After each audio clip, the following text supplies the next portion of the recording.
capable MC of the evening, Robert Amos. Good evening and welcome to the Fairfield Artist Studio Tour. I don't think it needs any introduction to the people here. It's such a wonderful opportunity this evening for the artists of the community, their friends, associates, and supporters to come out and get together, and to meet each other, socialize, have some fun, and get ready for what is undoubtedly going to be a weekend of very positive community activity.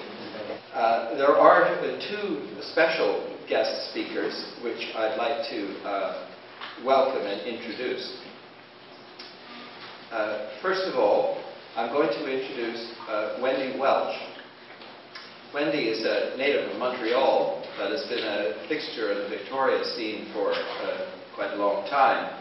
Her education, the post-secondary field in art, came in Montreal and then in Los Angeles, and finally culminated in a Master's of Fine Art degree from the University of Victoria.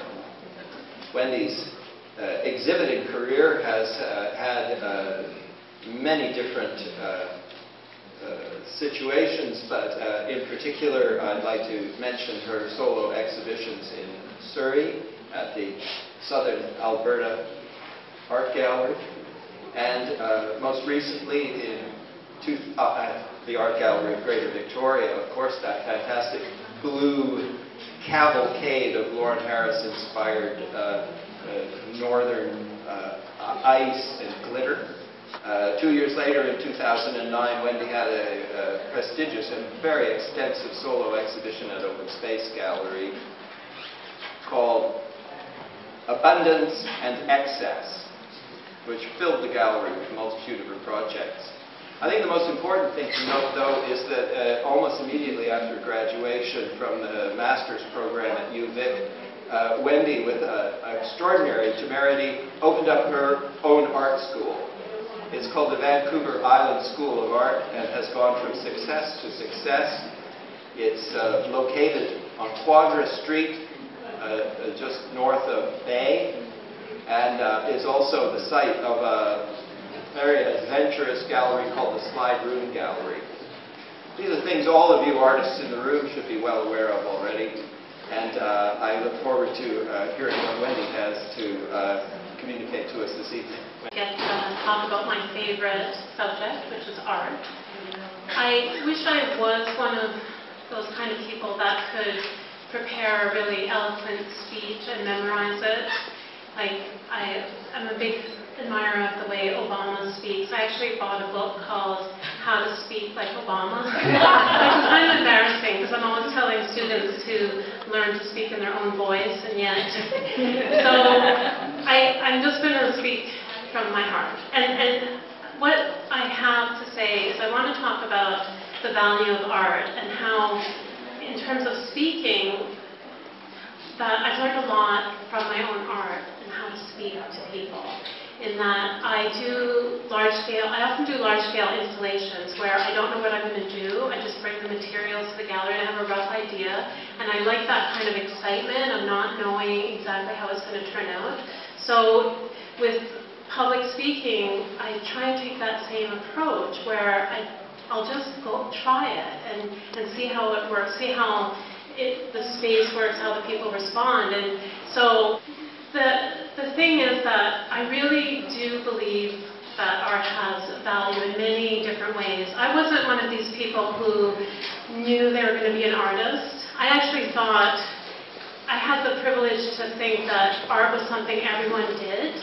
Like you ate, you slept, you did artwork, you played. And in fact, I only took one art course in high school because I thought, well, that would be like taking a course in eating, like everyone does art. I'm very much interested in a lot of contemporary art, and often when I show students a slide, I'll hear someone yell out, "I don't like that." And it's kind of, I'm almost, oh, that's interesting because it opens up the dialogue.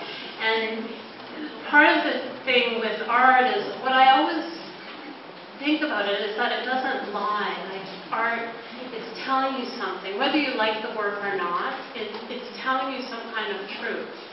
And so when I think about, looking at art, after all these years, looking at students' work, looking at work in museums, it's just what I always suggest to people is to look at art with a kind of curiosity. So even if when you're going on studio tours and if there's a work you don't really like or you're not sure of, just ask yourself, what is the artist trying to say?